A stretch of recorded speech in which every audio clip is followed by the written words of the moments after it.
How did my birthday dinner turn into the moment my parents lost everything they had hidden from me?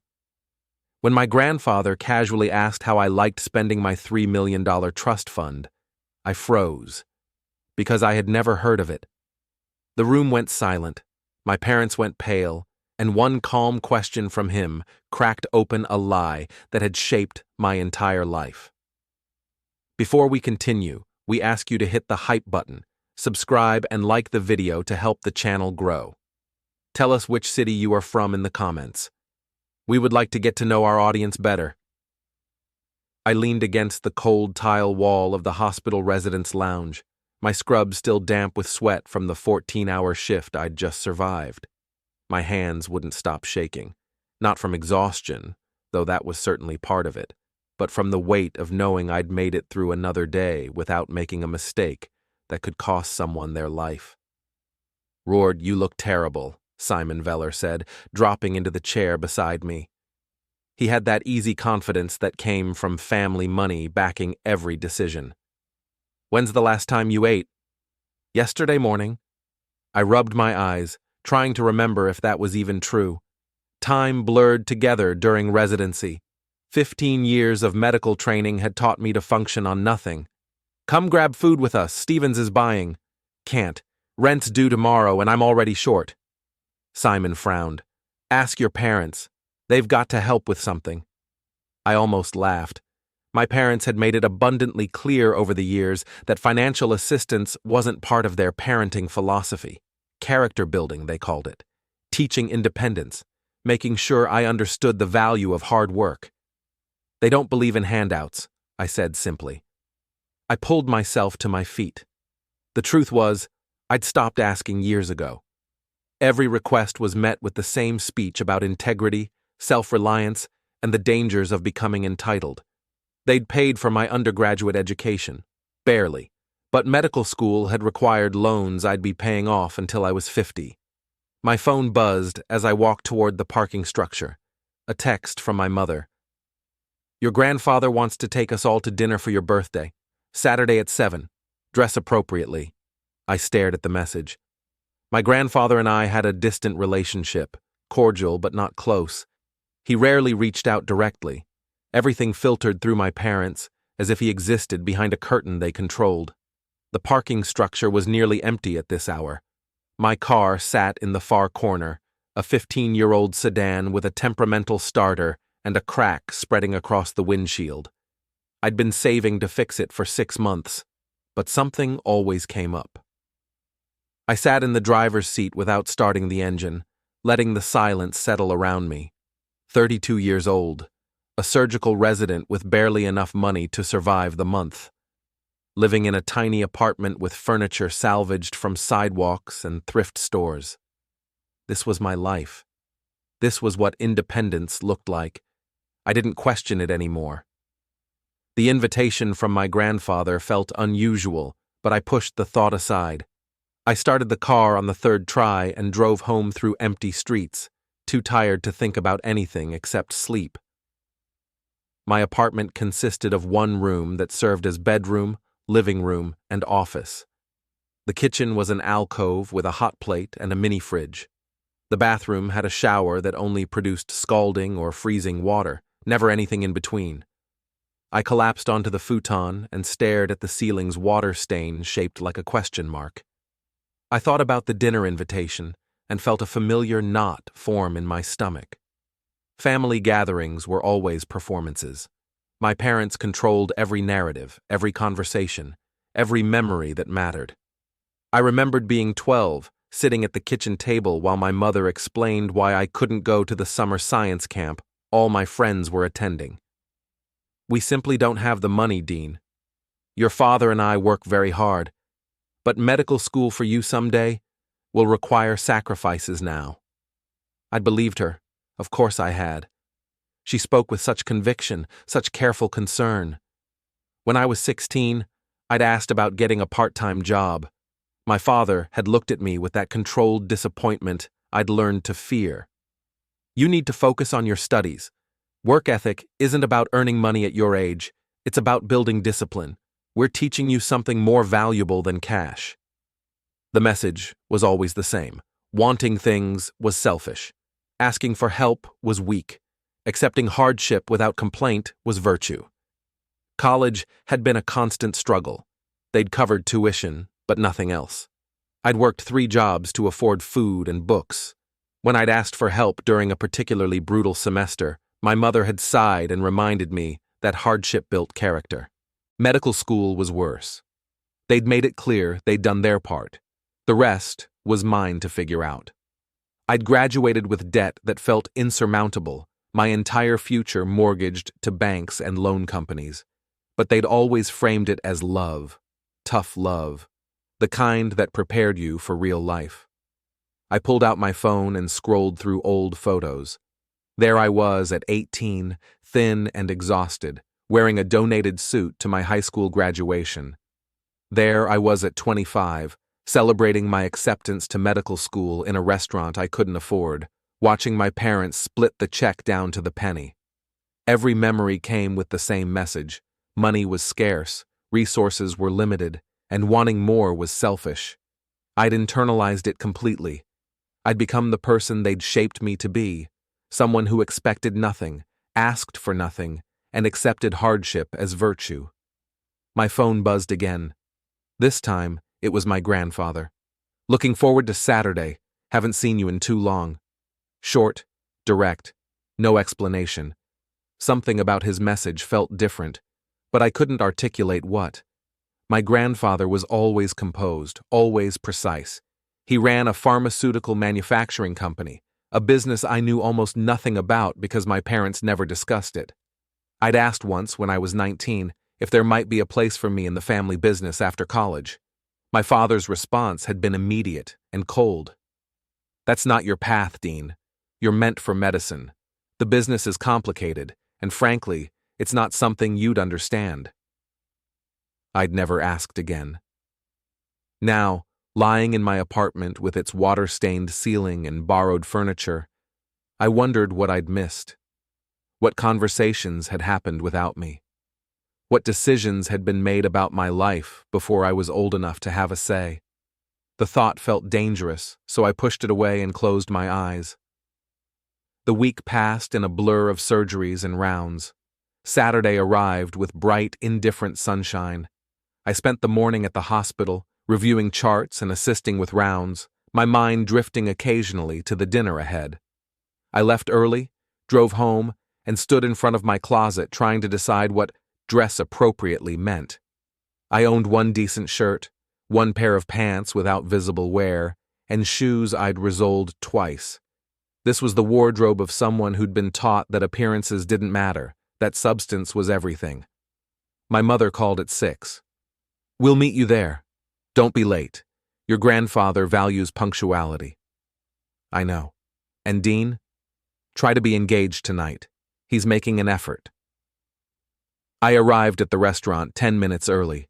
It was the kind of place I never would have chosen for myself.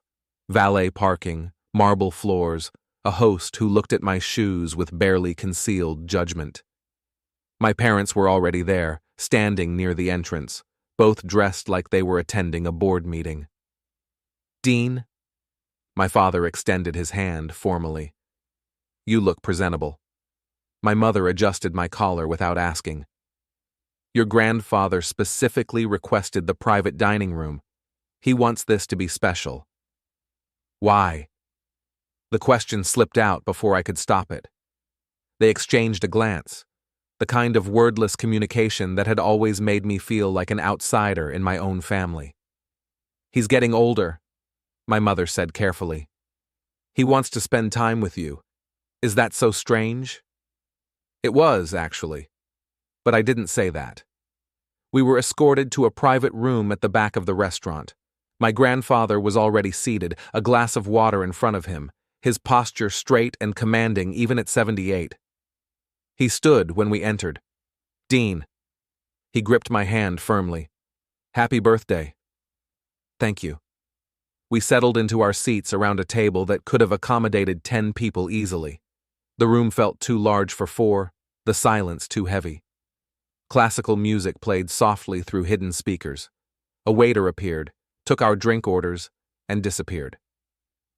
My grandfather watched me across the table. Not the way my parents watched me, with judgment and calculation, but with something else. Curiosity, maybe, or concern. "How's residency treating you?" he asked. "It's demanding, but I'm learning." "Your parents tell me you're excelling."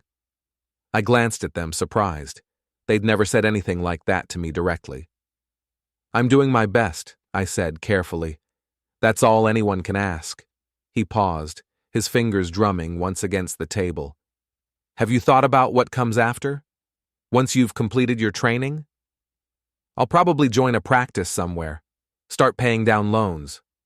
"Loans." He repeated the word slowly. "How substantial are they?" My mother leaned forward. "Dad, we don't need to discuss finances at dinner." "I'm asking my grandson a simple question, Marilyn." The temperature in the room seemed to drop. My parents went very still. "Around 300,000, I said. "Give or take." My grandfather's expression didn't change, but something flickered behind his eyes. "That's considerable." "It's normal for medical school." "Is it?" Not a question, a statement loaded with something I couldn't interpret. The waiter returned with drinks, wine for my parents, water for my grandfather, soda for me. "Dean," my grandfather said, setting his glass down with precise care, "I've been meaning to ask you something." "Okay." The air in the room shifted. My parents tensed. "How do you like spending your trust fund?" The words hit me like cold water. I stared at him, my mind completely blank. "What trust fund?" The silence that followed was absolute. My parents' faces drained of color. My mother's hand trembled as she reached for her wineglass. My father's jaw tightened, his eyes fixed on my grandfather with something that looked like panic. My grandfather tilted his head slightly, his gaze moving from me to them and back again. "You don't know about the trust." "No." My voice sounded distant. "I've never heard of any trust." He sat back slowly, his expression unreadable. But there was something new in the way he looked at my parents now, something cold and measuring. "I see," he said quietly. My mother found her voice first. "Dad, this isn't the time." "When would be the time, Marilyn?" He didn't raise his voice. He didn't need to. "When were you planning to tell him?" "Tell me what?" I looked between them, my heart racing. "What trust fund? What are you talking about?" My father tried to take control. "This is a conversation for another day. There's nothing private about theft." My grandfather's words were quiet but cut through everything. "And that's what this is." The word hung in the air. Theft. My mother was shaking now. "You don't understand what we've been trying to do." "Explain it to me then." My grandfather's voice remained calm. "Explain why my grandson has been living in poverty for years while you've had access to millions of dollars I set aside specifically for him." Millions. The word didn't make sense. "How much?" I heard myself ask. "How much money?" My grandfather reached into his jacket pocket and withdrew a folded document. He placed it on the table between us. "Dean, when you were born, I established a trust in your name. $3 million, managed by the family bank, with distributions beginning at age 25. You're 32 now." He paused. "The trust has been active for 7 years." I couldn't breathe. $3 million, 7 years, age 25. I'd been 25 when I started medical school, when I'd taken out my first massive loan. "That's impossible," I whispered. "I don't have any money. I can barely pay rent." "No," my grandfather said, his eyes never leaving my parents. "You don't have access to your money, but someone has been accessing it, regularly, for years." My father's face had gone from pale to red. "This is a private family matter." It became my concern the moment I realized my grandson was living in poverty, while his trust was being drained. My grandfather unfolded the document and slid it across the table to me. "Harold Kinsley and I have spent the last month reviewing every transaction, every withdrawal, every transfer." I stared at the papers. Rows of numbers, dates, amounts, signatures I recognized. 200,000 here, 150,000 there, 50,000, 75,000, regular, systematic, constant. My mother was crying now. We were protecting you. We were making sure you stayed focused. On what? The question came out harder than I intended. On being broke? On thinking I was worthless? On your education, my father said tightly. On becoming someone substantial instead of wasting your potential. Wasting it on what? Food? Rent? Not drowning in debt? On entitlement. On becoming soft and lazy. We gave you character. We gave you discipline. Nothing. The word came out flat. You gave me nothing. You took everything and called it love. My grandfather's hand came down on the table with finality. You were stealing from your own son and calling it parenting. We're the trustees, my mother protested weakly. We had the legal right. Had. My grandfather pulled out another document. As of this morning, Harold has filed the necessary paperwork to remove you both as trustees. Dean is now the sole controller of his own trust. What remains of it? The room spun. I gripped the edge of the table. How much is left? My voice sounded hollow. My grandfather's expression softened slightly. Approximately 1.4 million. They've spent or transferred the rest. 1.4 million. Still impossible. But 1.6 million was gone. More than half. My parents started talking at once, their voices overlapping in desperate justifications.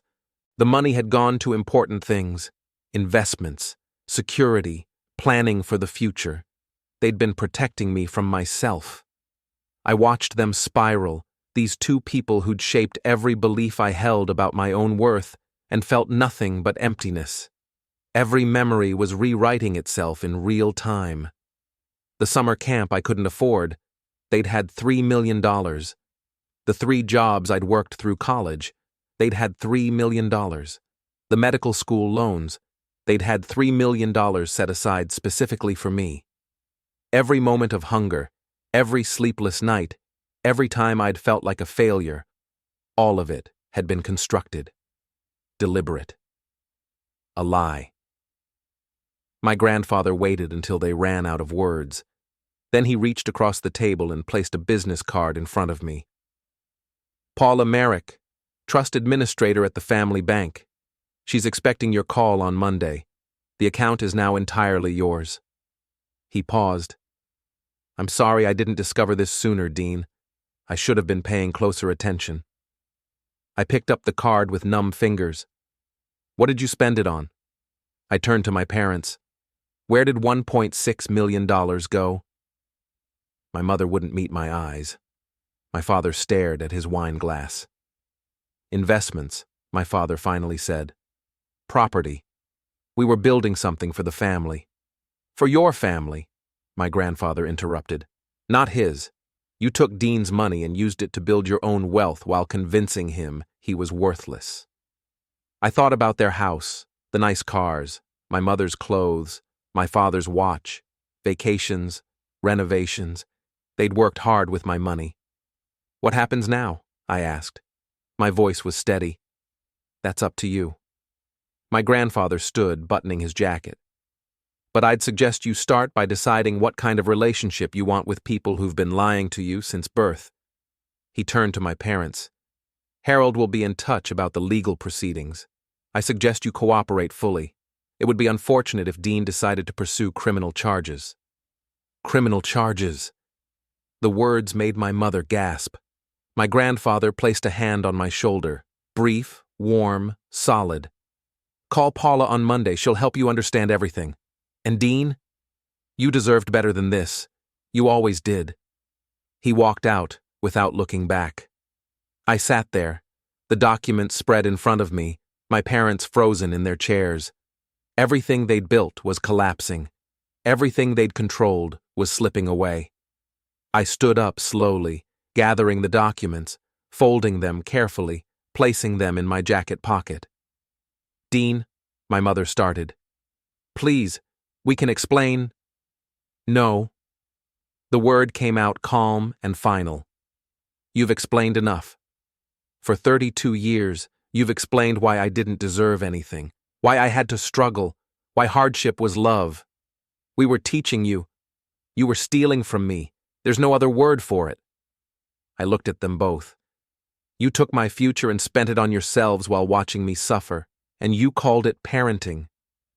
My father's hands were shaking. We did what we thought was best. For you. Not for me. Never for me. I walked toward the door. Where are you going? My mother called out. I paused. To start a life you don't control. Dean, please. We're your parents. We love you. I turned back one last time. No, you loved controlling me. There's a difference. Sunday passed in a haze. I worked my shift, moving through procedures with mechanical precision. Everything felt different.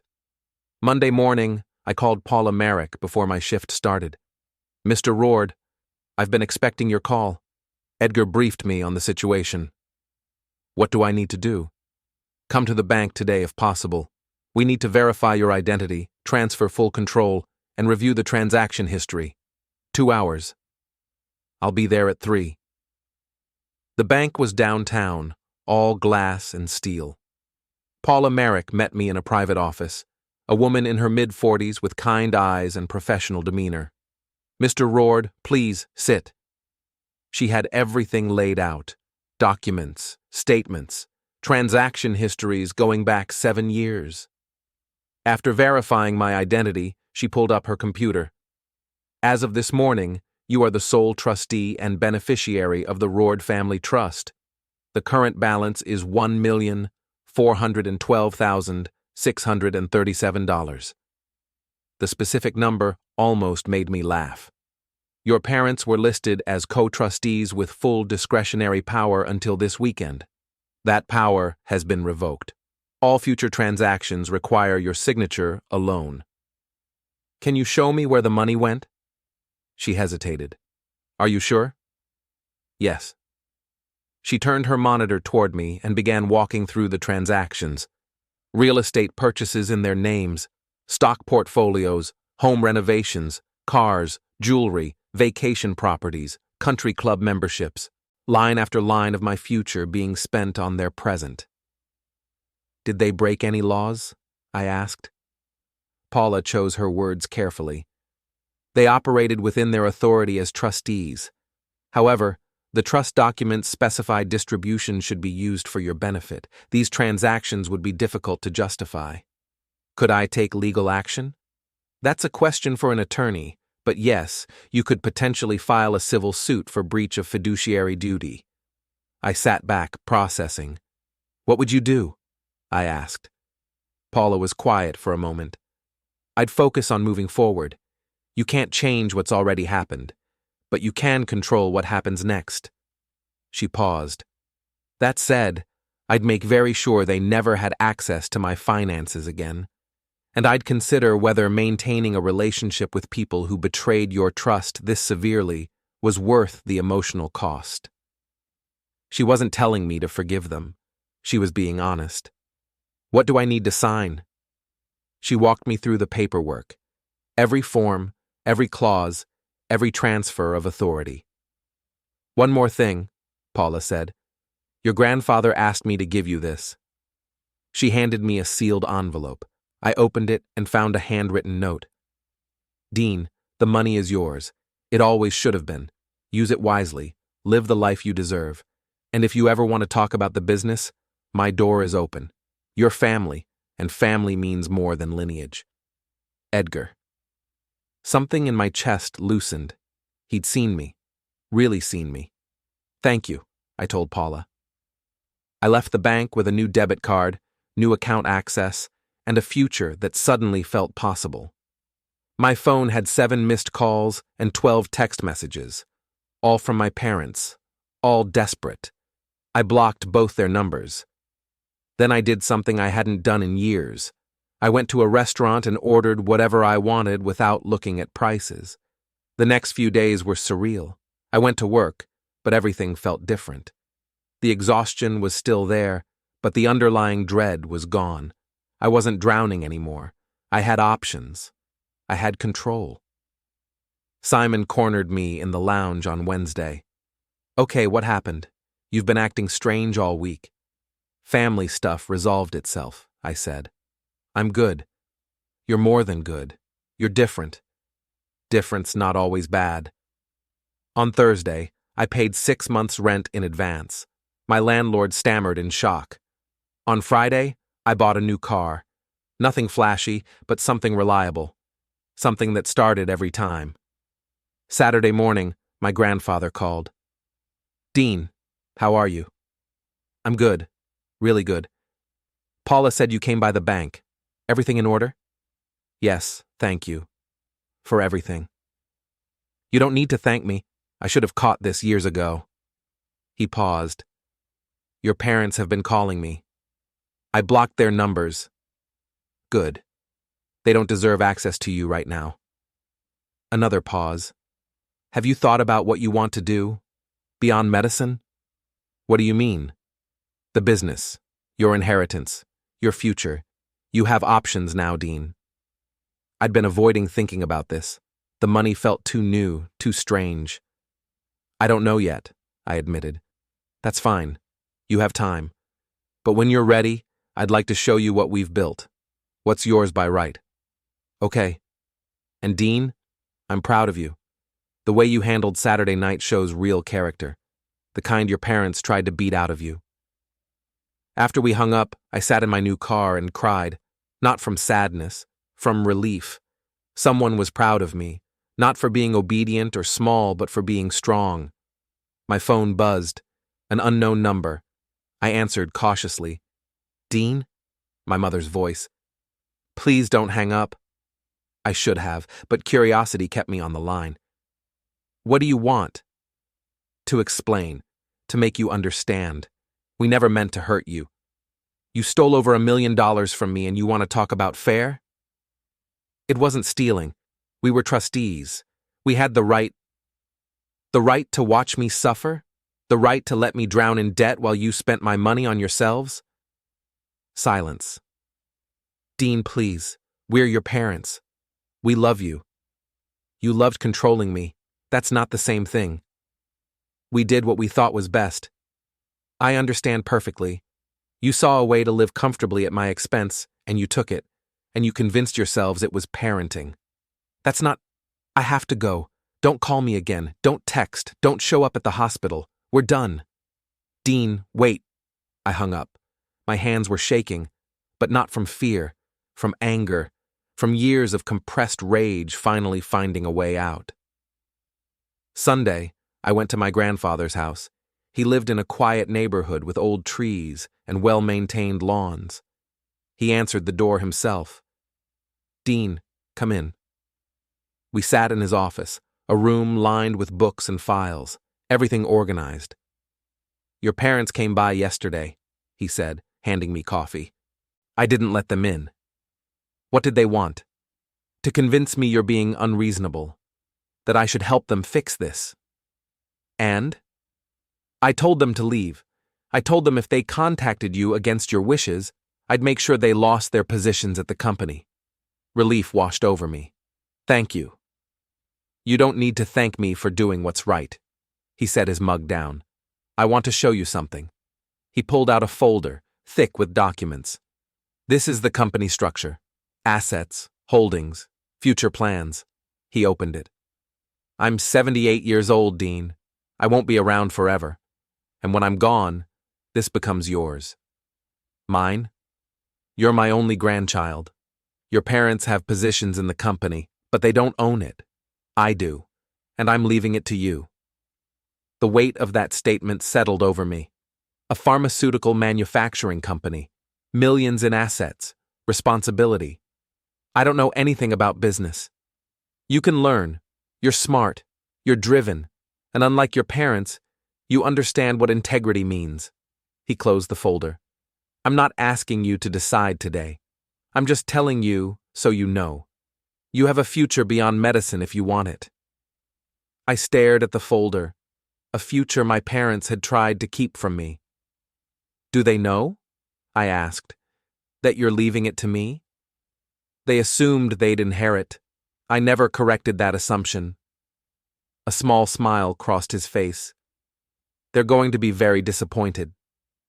I smiled back. It felt good. Right. When can I start learning? His smile widened. How about Monday? Monday morning, I called the residency director and arranged to shift to part-time. I'd finish my training, but with space to breathe, to think, to build something beyond medicine. I spent the rest of the week between the hospital and my grandfather's office, learning the business. The company manufactured generic pharmaceuticals, steady, profitable, ethical. We don't chase trends, my grandfather explained. We produce quality medications at fair prices. We pay our workers well. We follow every regulation. Boring, maybe, but sustainable. I learned about supply chains, regulatory compliance, quality control, market positioning. The same attention to detail that made me a good surgical resident translated perfectly. You have a mind for this, my grandfather said on Thursday. Your parents should have brought you in years ago. Why didn't they? Control. If you were involved, you'd have questions. You'd see the financial structures. You'd realize the trust existed. He shook his head. They kept you isolated deliberately. That evening, my father called from yet another number. What your grandfather is doing, cutting us out, turning you against us, it's not right. We're family.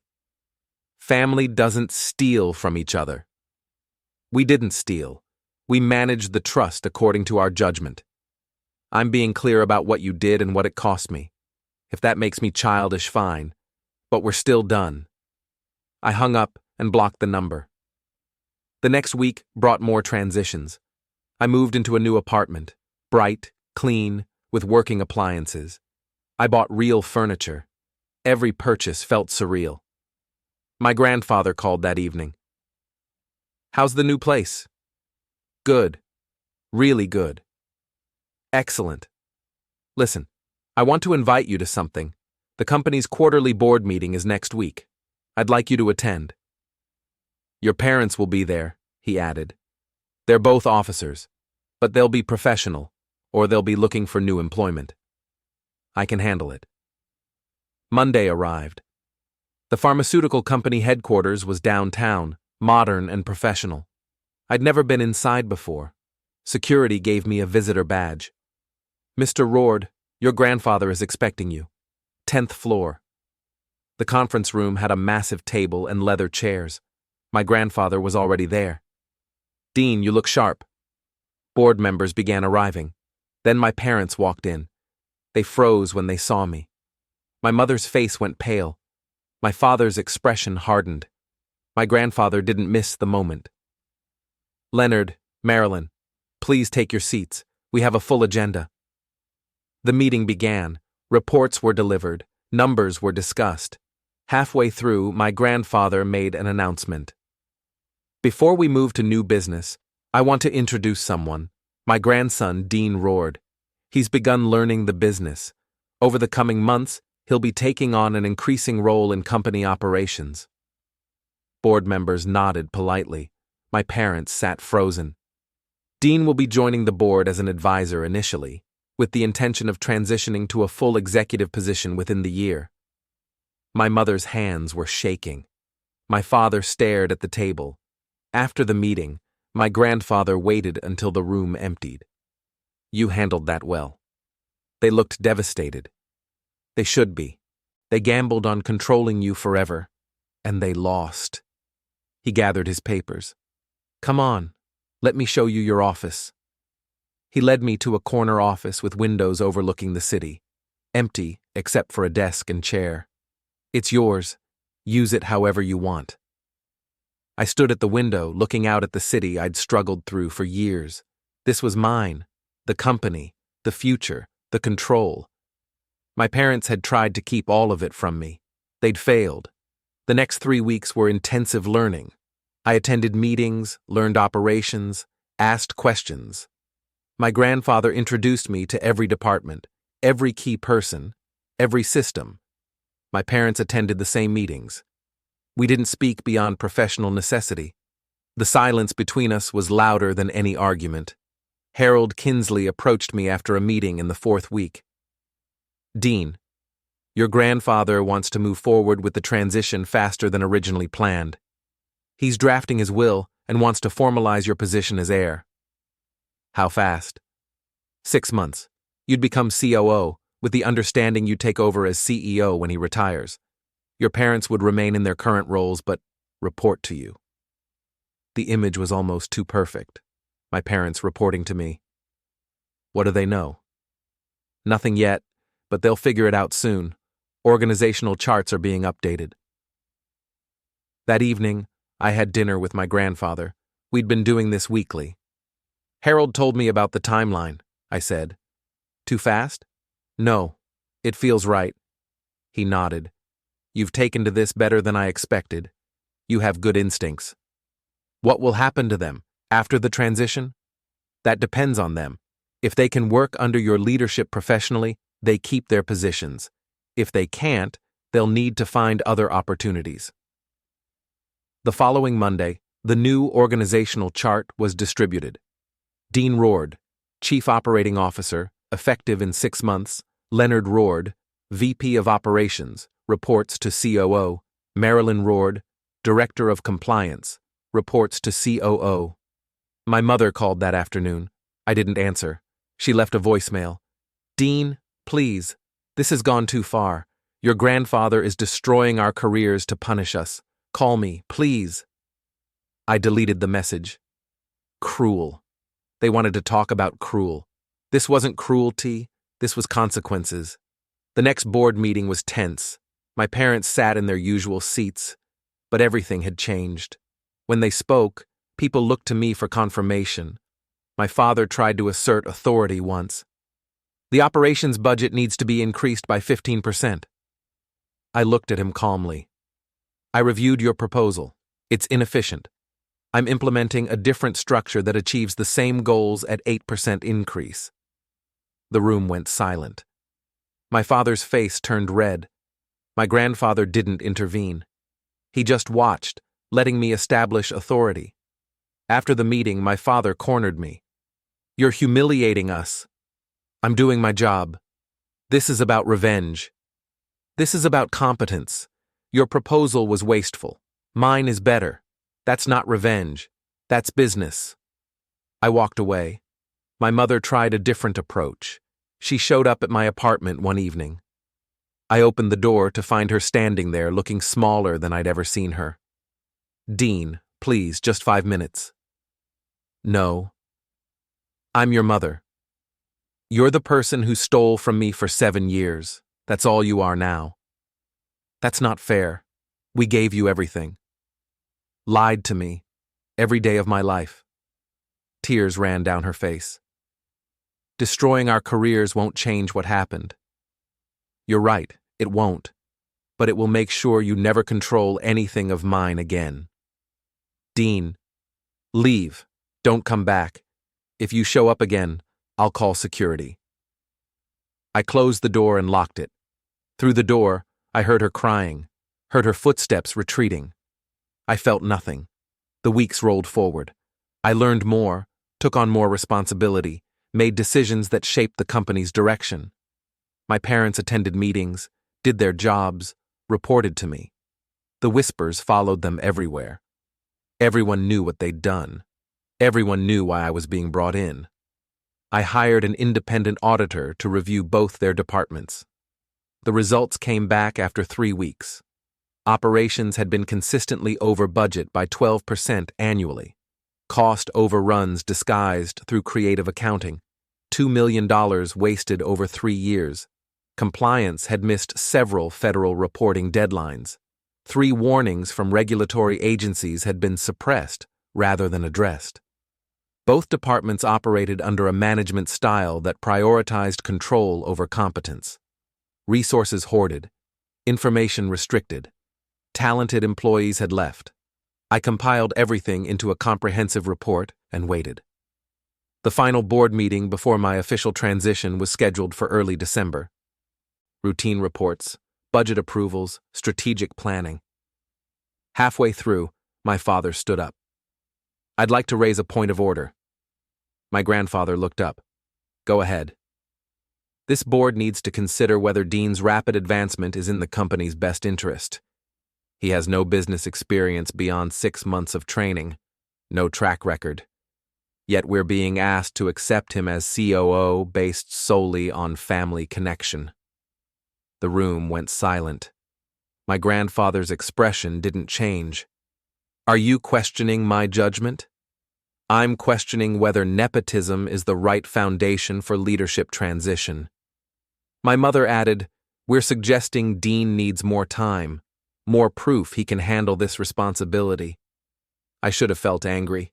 Instead, I felt calm. I'd been waiting for this. I stood up. "May I respond?" My grandfather nodded. I pulled out my folder. "For the past 6 weeks, I've been conducting an independent audit of operations and compliance. With the board's approval, I'd like to present my findings." My father's face went pale. I distributed copies to each board member. "What you're looking at is a comprehensive analysis of operational efficiency and regulatory compliance." I let them read. "The operations department has been consistently over budget by 12% annually. Cost overruns disguised through creative accounting. $2 million wasted over 3 years." My father tried to speak. I kept going. "The compliance department has missed several federal reporting deadlines. 3 warnings from regulatory agencies have been suppressed.